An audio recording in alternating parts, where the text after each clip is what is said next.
welcome to Friends of F Words, a new mini-series where I am diving into the lives and brains of the most interesting people that I have come across. Today in the studio, Dr. Brittany Bankhead is going to be joining us. She is a double board certified trauma surgeon, which if you know any trauma surgeons, they're badass. If you know any female trauma surgeons, they are like kick-ass badass. She's an entrepreneur. She's a mom. She's working on truly defining what it means to have it all. And this is something that is so interesting to me, and I can't wait to get into because the idea of having it all feels so foreign, and I'm not even sure what that looks like. So I cannot wait to pick her brain. She also has the Modern Mom Lab, and it's a place where she is blending science of structure with the art of self-compassion.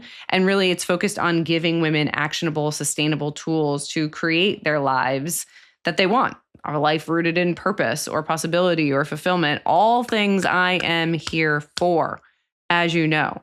So without further ado, we are going to get into it with Dr. Brittany Bankhead. Welcome, Dr. Bankhead here. Brittany Bankhead is in the building.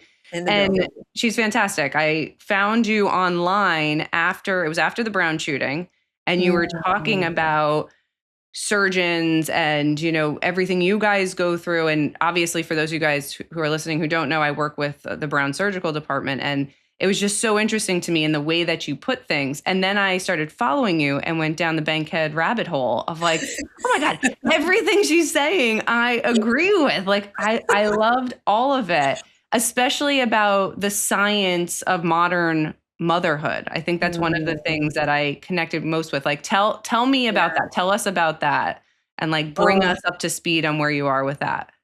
It actually just gave me chills whenever you said that, like to hear someone else say that out loud, because here's what it boils down to is that I just get so pissed off when someone tries to tell me what I can and can't do. And it infuriates me when, as a society and as a culture, we try to put women and moms specifically into a box because of what they have chosen or not chosen, whether that is you're a working mom or a stay-at-home mom, or you're maybe a part-time mom. Like, that might be the craziest gray area of them all.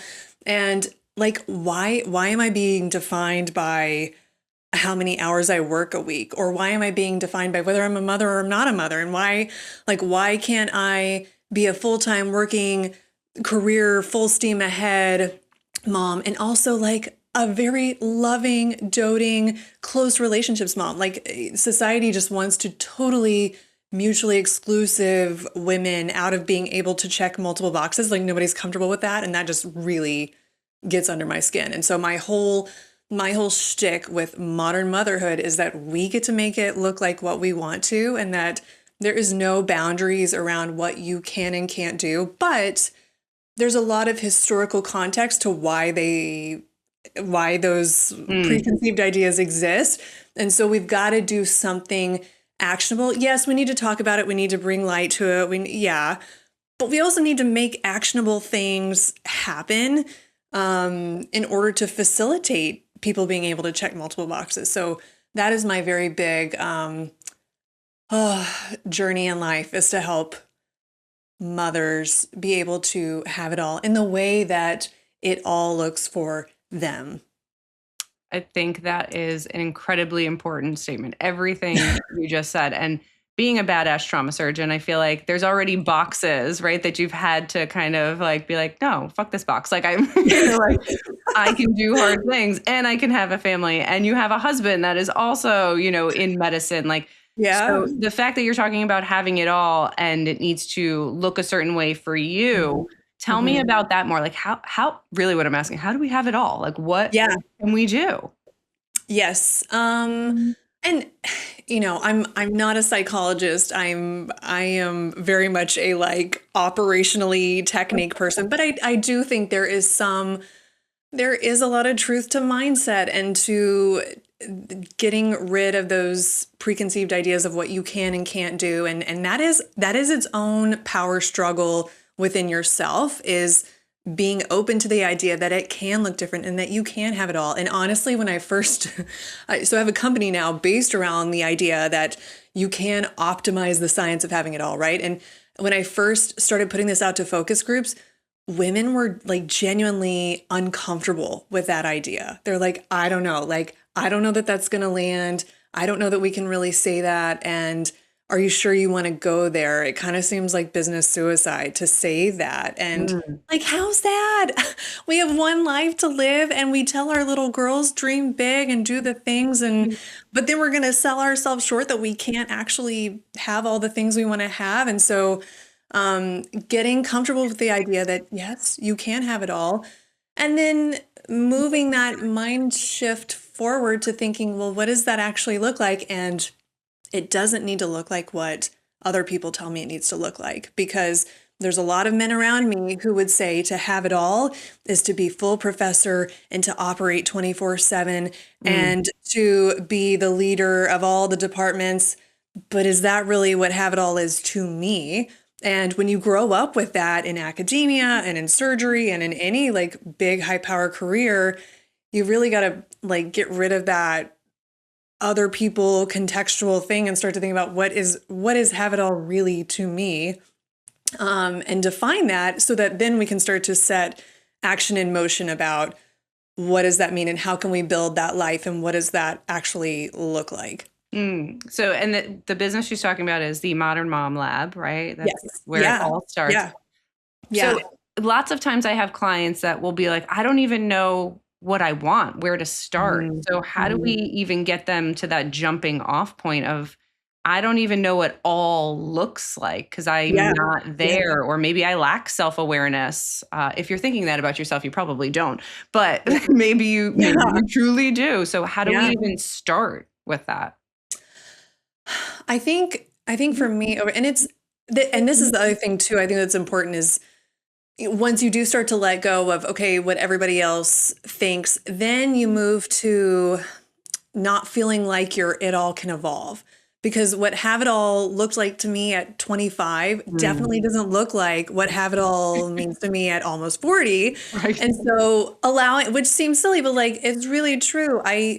When I was 28, being a associate professor of surgery and like do it like that was have it all. And now that looks different. So being okay with letting yourself evolve and then just really diving into when do you feel your best? Where is your zone of genius? Where do Mm. you feel like you're living out your dream? If you could describe, and actually I do this in one of the things that I do in Modern Mom Lab, like, can you describe a dream week? Like, what would a dream week look like? Maybe not a dream day, but a dream week. What would that look like? And for me, it's like, oh, I would travel to Paris on Monday and then I would have like grilled cheese by the park with no one around on Tuesday with my little girl, and then my son and I would throw the football, and then my husband and I would go on a date, and then I would like operate on Friday. Like these are the things that like make me so happy. And maybe I would pull some weeds because I'm really weird like that, and like pulling weeds is No judgment. oddly Judgment-free zone. therapeutic. Come That over I this feel like way. there's Whatever like a you need. deeper thing in there, right? um but yeah, I think like thinking about what a perfect week would actually look like, as weird or as odd or as out there as you could possibly get, like what would that look like? And I think that will start to really zone in on like the things that are important to you and what it all looks like. Yeah, no, I think that's a very good thing. It starts almost with what I'm hearing, right? A visceral response to, Yeah. does this feel? I remember once I was at a training. It was like a holistic training for therapists. I did not belong there because I'm not necessarily that person. It was very woo-woo. And this woman and like all of her beads and stuff was like, I want you to close your eyes and dip yourself into the healing pond. And I want you to think, is this shackles on or shackles off? And I remember at the time being like, this is ridiculous, but I use it Right. all the time. So it like Yeah. actually worked. But when Yes. you were talking, that's what I'm thinking of like, all right, this feels like shackles off. Like, I Yes. love that week. That seems Yes. amazing. Like, I need Yeah. some time where nobody's touching me or talking to me and I'm Right. traveling. And then I need Yeah. some time where we're doing things together. Yeah. But I think there's something, if you guys are listening, like, there's something about like, you have to see it first. You have to envision it first and you have to feel Mhm. it. And it needs to not be performative. It needs to Mhm. be true for you. I think the other part that you're probably very good at is compartmentalization. Being a trauma surgeon, like it shapes you, right? Like you're Yeah. trained to deal with what you need to deal with and put them into boxes and hopefully go back in and kind of take it all out. How has training helped you in motherhood or vice versa? How has motherhood or being married or any part of your personal life has helped professionally and the back and forth between that? Yeah. I'll be, so I'll actually start with what I haven't done well, because I think it's also really important to be honest about that too, right? Like there's many ways it's helped me, but there's also ways it's been hard. And one of those is that when I started as faculty in surgery, I was so emphatic on doing it differently. I was, just as a pregnant medical student and a pregnant resident and a girl who liked to wear pink suits, and there were so many men in those departments, it was like, I want it to look different, and I want to treat the residents differently, and I want the operating room to feel differently. Like you don't have to be nasty to be good at surgery. Like you can be good at surgery and lovely and wear pink, right? And so in that quest, I really became like soft and open-hearted and kind and easy and forgiving with the residents and the trainees. But all that tension was still inside, and I would carry that home to my kids, and I would expect them to perform at like medicinal career levels.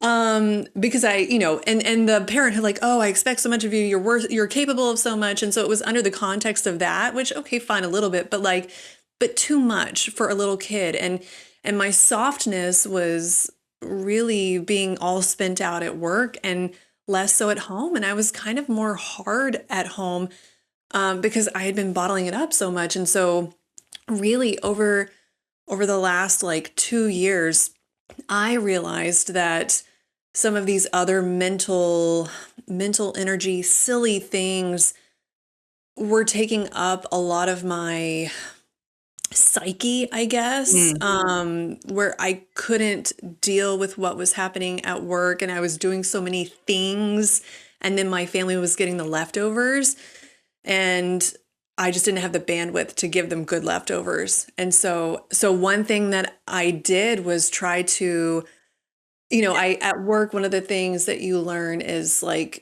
you can't possibly be all the things. I can't write the potassium order and the cholase order and run the blood to blood draws and operate and like pack the liver and do right. Like there's a team for that, and you delegate appropriately and accordingly so that you are focused in on the most important things. And so I apply that to my life, where I started delegating more strategically. Now we still we have a budget, we have a whatever, but I started delegating in strategic ways to help offload the things that I really didn't need to do so that my heart and my mind could sink more into my family and my kids, and like bringing that softness back in and the quiet, special moments. And that has been a total game changer and kind of the foundation for my company of realizing, holy crap, like this is an actionable thing. When we tell women, oh yeah, like you can have it all, fine, but like how? Because there's all the things still. And it's like, okay, man, here is an actionable change for women like me that you can start to regain. If that's what it all looks like, here's something that we can implement.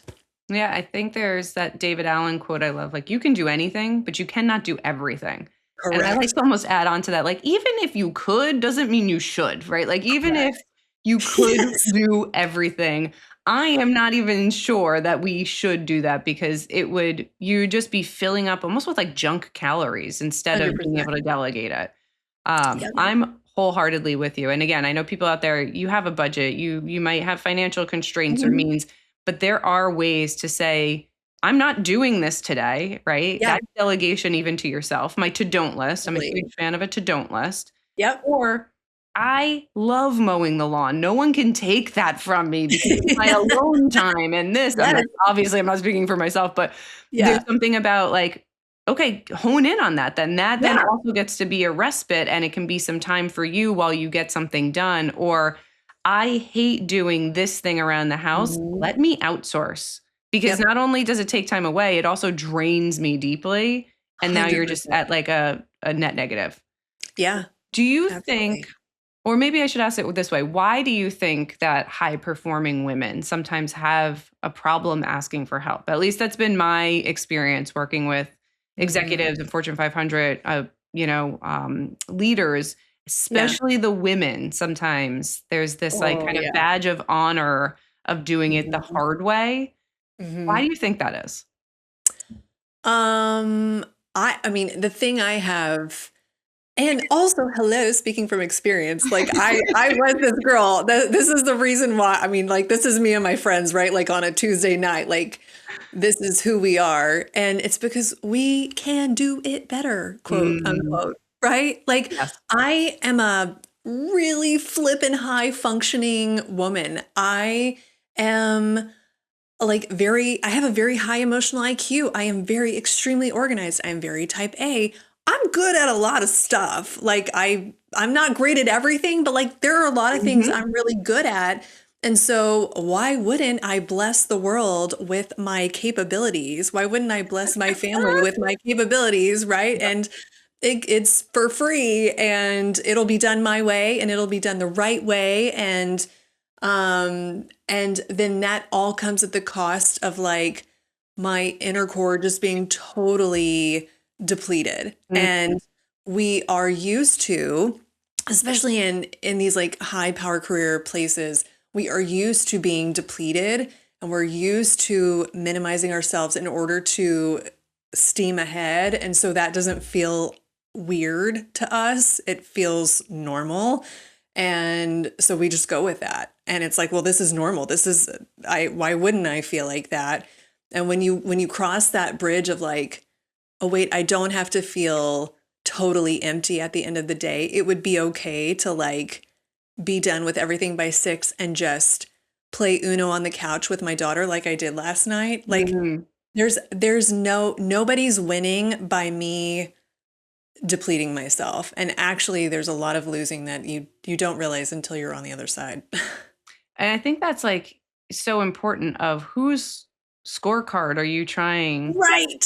like Yes. who is keeping score here and Who to what end? are Because we impressing? What's right, yeah, society, did they give you a yeah, fruit basket for like being like no, no one yeah, has done any of that for at least me. yeah, Maybe some of you have gotten a fruit yeah. basket from society, but I do think that self-reliance sometimes can be a form of self-sabotage in Mhm, women when we can do it all or we think we should do it all or mhm. there's that meme now I don't do research anymore. I just focus on memes apparently. There's this Yeah. meme that's like, me in 1 second and it's like, give it like I can do it. I need some help around here. Somebody help me out. And then it's like me 2 seconds later. It's like, give it to me. I'll do it. I'll do like Yes, get out of my way. yes, You're not doing it yes. right. And there's Yep. something to be said about that. I do that at my house too because I can. And just because I Mhm. could doesn't mean, I suppose, that Yeah, I should. yeah. But speaking about that, like self-reliance and how it turns into self-sabotage, like what do you say to women who are used to being the most capable in the room or maybe don't have the help? Like what's a small thing that they can start with that maybe doesn't feel like this, like I'm giving up so much. Like where can they even Yeah. start? Ooh, that's a really good question. A good place to start, I think, is j probably dreaming up the things that you're like, "Oh, she's so lucky that she gets to. Oh, it must be so nice to." Mm, And a lot of times these come down to like when I tell some of my friends or other people, "Oh, my husband and I have a date night twice a month," and "Oh, my husband and I do a coffee walk twice a month. Oh, my kids and I do special one-on-one time with each kid." They're like, "Oh, that must be nice." Okay, wrap that up. What are the must be nices? And you like 9 times out of 10, it's those kinds of things. Wrap those up and just find a time in your calendar and put it in there like you would a meeting. Like, is it a Friday at 3 p.m.? Is it a Sunday at 2? Whatever it is, like Put it in the calendar like you would a meeting. You don't miss meetings with your boss. You're not going to miss it. You're going to prepare for it. You're going to do it, whatever. And just see what happens. And like, let the expectation of that thing that you're wanting to do be okay. And you don't need to fill that time with taking out the trash or doing dishes, whatever it is. Stop and give yourself permission to enjoy that and be present and see how it goes. I think that would be like the easiest first step to seeing like it's okay to let some other things go in order to have those moments, and like everything else will still be there and you will still get everything else done, and it's $0 to do, and you deserve it. Right. Like you deserve to have those moments. It's your life. Like you should spend it the way you want to spend it. That's right, everybody. Here we are in a recovery center for high performers. You can do it one step at a time. I believe that. I totally believe that. And I think, there's this intersection, and I'm sure right? Like academic rigor, excellence, patient care. It's all something that as a surgeon, especially, is top of mind. And I feel like there's almost this tension between being excellent and having it all. Oh yeah. Right. And I guess, how do you rectify that? Because I think some people might interpret this as, okay, well, I'll just lean out of work then a bit more, or, something's got to give. So then I can't be as prepared. Yeah. Like, what do you say to that? Yeah. So much so. And again, lots of personal experience here. That really comes down to leaning into what is actually important to me. Because when you say excellent, like my inner primal surgery trainee brain thinks professor of surgery, RO1 grants, very well published, brown mahogany desk. Like that is excellent. But is that actually excellent to me? Because if it is actually excellent to me, fabulous. Let's create a life that cultivates my ability to do those things 100%. But then let's give up some of the other things that don't actually matter to me. Maybe I want the mahogany desk and the professor and the RO1, and maybe I don't give a rip about my wardrobe at all. So why do I need to go shop? Like, I don't need to go shopping. I don't need to go whatever. Then let's have someone else buy my clothes, schlep them in my closet, and let's focus all my energy and efforts on the RO1. Like, why do I need to go out and spend 8 hours shopping if that doesn't bring me happiness? On the flip side, what if shopping brings me the ultimate happiness and I'm totally good being an assistant professor for the rest of my life? Then girl, let's go shopping for 8 hours. And like, if that brings you the ultimate happiness, then let's do that. And let's not waste our time writing grants that don't actually fulfill us or bring us fulfillment. Why would I do that? So I think that's the most important place to start, is what do you actually think is excellent? And then let's build our life to reflect that, and start with a little bit of middle finger to everybody else around us who's making us feel less. And I have to say, I'm just starting the Mel Robbins book. I'm like the last person ever to read Let Them, but it's like definitely part of that, of let them, honey, you want to think that that's excellent, great for you, but not for me. Does everyone hear what Dr. Bankhead is saying, please? I mean, there's good stuff in this. We need to make sure that you are constantly, I'm hearing it as an audit. You need to audit what it is that sparks joy. And if it doesn't, you need to Marie Kondo it and say thank you and goodbye. And you no longer serve me. Yes. No longer serving me. Yes. And I love that, because I think there's this overwhelm now with society. I'm a huge fan of anything analog. Like I love this, like that we're returning to like analog culture. I'm a child of the 80s, 90s. So like I am thrilled to see people being like, I would like a flip phone. I'm like, me too. Give me my Nokia. It's like a weapon, and it is, a device that gets me in contact, but only when I wanted to. But I do think that there's something to be said about, for us to take a step back and look at what actually matters. And we are so overwhelmed and we are so inundated with what Mhm. other people think matters Yeah. that, I mean, I know from science and neuropsychology, it has changed our brain. It has Mhm. absolutely rewired how we think about things. So, Mhm. what do you say to people who are looking at you and they're like, and I know you have like, you're very candid about your marriage and stuff like that, but they're like, oh, Yeah. she's got perfect kids. She's a perfect Oh. job. Her hair is great. Her marriage. Like, what do you say to all these people kind of like that are scrolling past being like, oh, she clearly understands my life. Oh man. Well, first of all, I have more dry shampoo in my hair than you could probably put in a can right now. So there's the My kind of hairline. woman. Um, oh girl, I have failed board exams. Like I have failed tests. In residency, my program director told me I was an embarrassment to the program. I have gotten chewed out outside of the M&M lecture hall Mhm. in residency. I have absolutely broken down to the point of dry heave crying over lots of things. My marriage totally crumbled in 2021 and we were divorced. And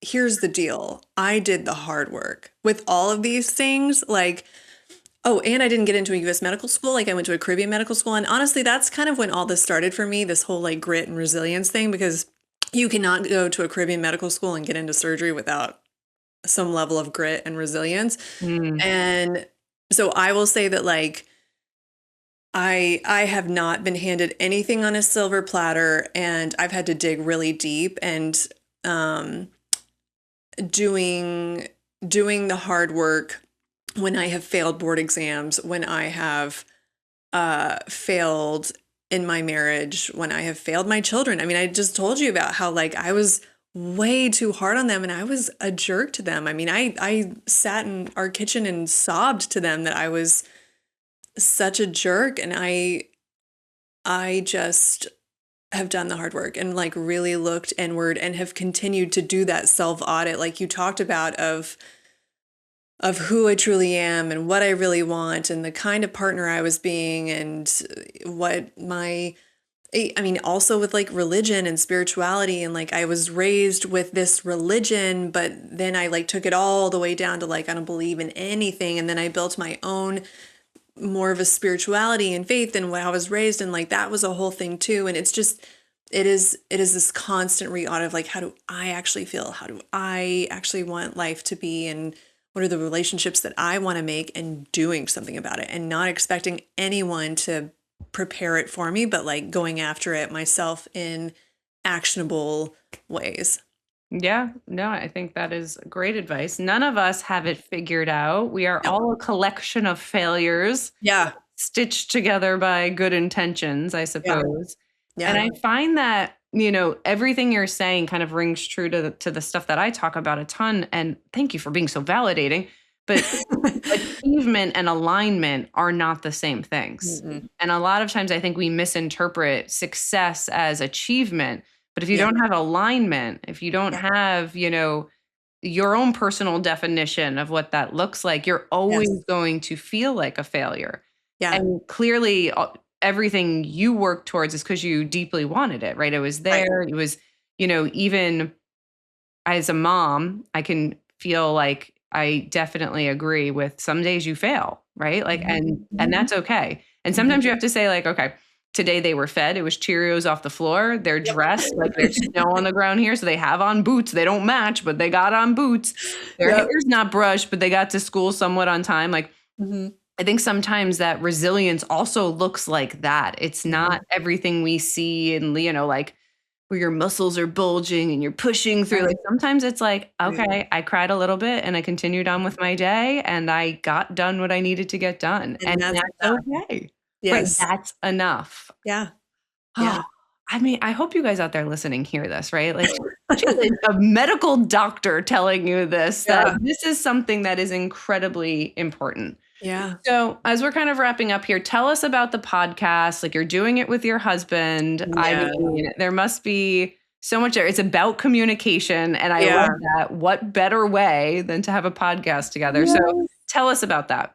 Yeah. So my husband is an emergency medicine doctor, and plot twist. So that awful divorce that I just told you about was to him. And we were married for 13 years. We were divorced for 2 years, had a very good co-parenting relationship. Really, we got married so young. And so during this time, we really dove into who we were as individuals. Unknowing to the other, we did a lot of work on ourselves. And then after 2 years, kind of looked up and were like, oh, wait, I've been looking for you, and chose one another again, and got married again.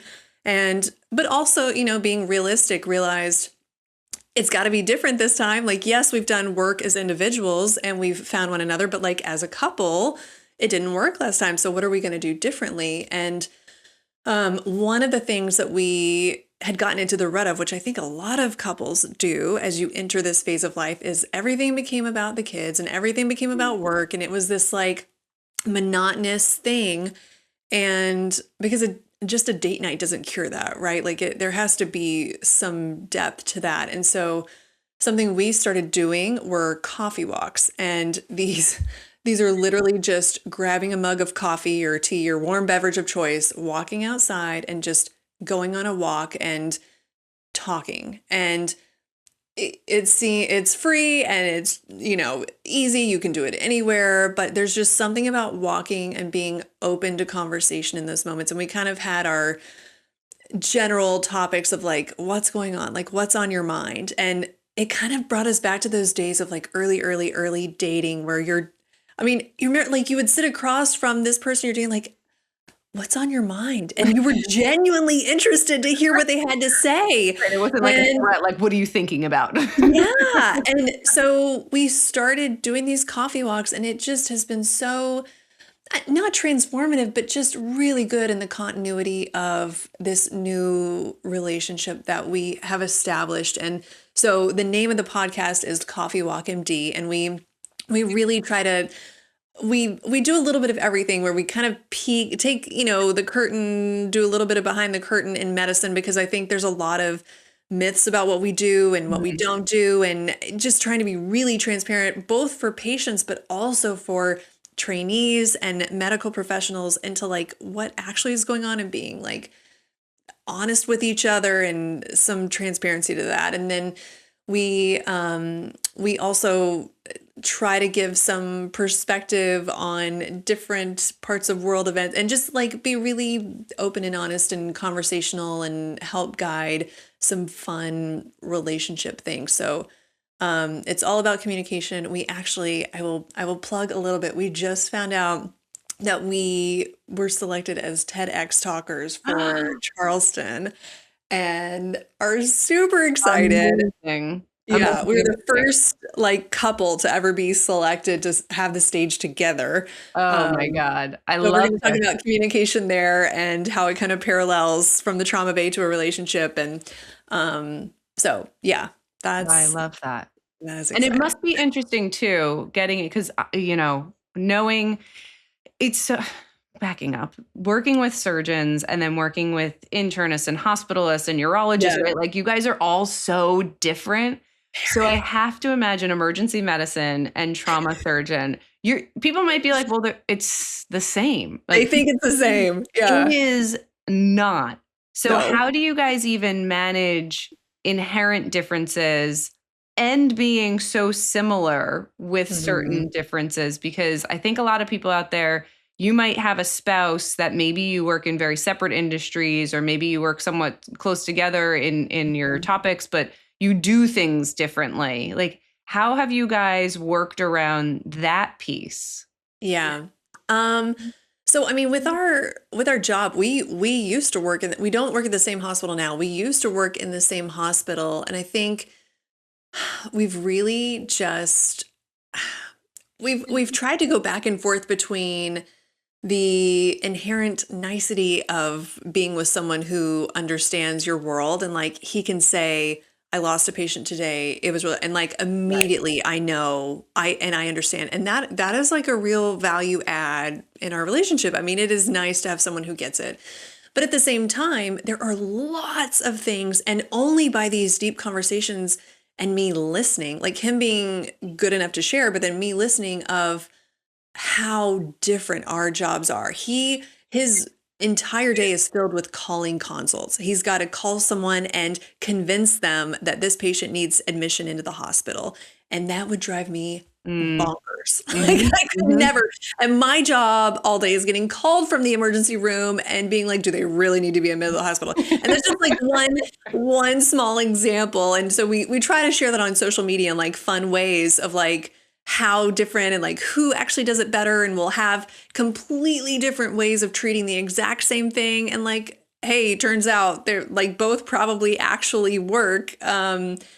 Yeah, so that's kind of how we. No, I love that. And I think a lot of times people get into a bandwidth conversation, whether they realize it or not. Mm-hmm. We're not fighting about who does it better. It's I don't have the bandwidth to convince you or to Yes. listen. So I love that what you're Yeah. saying, because really by full circle people aligning what it is that you Mhm. want in your life, by understanding what it means to have it all, and aggressively feels like Occam's razor, Yes. getting rid of the things that do not 100%. serve that vision allows you then to have more bandwidth to listen, to, stick to the Mhm. date night, to make sure it's in your calendar and it's not being moved around because it's Mhm. quote non-important or it's Mhm. movable. I think Yeah. all of that stuff, to what you're saying, it is a process and it does take time and it's not going to happen overnight. But if you don't start it, it'll never get there. 100%. And remembering too, I'm the worst offender of black and white mentality of like, well, we either have to have perfect date nights once a week with candlelights downtown, or no date nights at all. And in actuality, when I thought about, wait, what do I actually want? And what does he actually want? It was, you know what, like one weekend day a month would be great, but then the other one, let's do it while the kids are at school so we don't miss time with them, Mm, because I want to be with them, and so let's make it like a breakfast coffee date or love like that. lunch date so we don't miss them, and it's only this one and like, okay, we can design our lives to be that way because that's what's important to us. It's not about the Instagram pic of the date, it's like what's Mhm. actually happening. So yeah, the non-black and white, and like again, designing your life so that it fits what you actually want. Right. That is my takeaway for today. Doesn't matter what you see online, people, it matters what you Yes. feel deep in your Yes. heart. How Yeah. can we get in touch with you? How do we interact with you? Where can we Yeah. find you? Tell us everything. I mean, honestly, social media is probably the easiest. So B Bankhead, MD, Bankhead, MD. That's both my Instagram and Twitter handle. Not Twitter. Woo, that's a throwback. No, Instagram and TikTok. I am on Twitter, but I haven't been on there forever. You know that story. And then Modern Mom Lab is linked there, and you can find that if that's of interest to you. Amazing. Amazing, Yeah. amazing. Check her out. Check out the podcast. Check out Modern Mom Lab. Final question. What is your Yeah. favorite F word? I, I was up at 1 a.m. thinking about this. What am I gonna say? I think it's gotta be family. Everything I do, I was not the girl who like was playing with Barbie dolls, and I was playing hotel. I was manager of hotel. Like that, like being a For mom was sure. never my ultimate dream. But I now everything I do is for the four of us, and they are on my mind, they are on my heart, and I love our little family, and they are my everything. So that's got to be my favorite F word. That is a very, very good one. And for you all, thank you for tuning in. Dr. Bankhead, thank you for being Yes. here. We Thank you will so see much for having me. you. Oh my God, anytime. You are allowed in the studio anytime, ma'am. You just show up.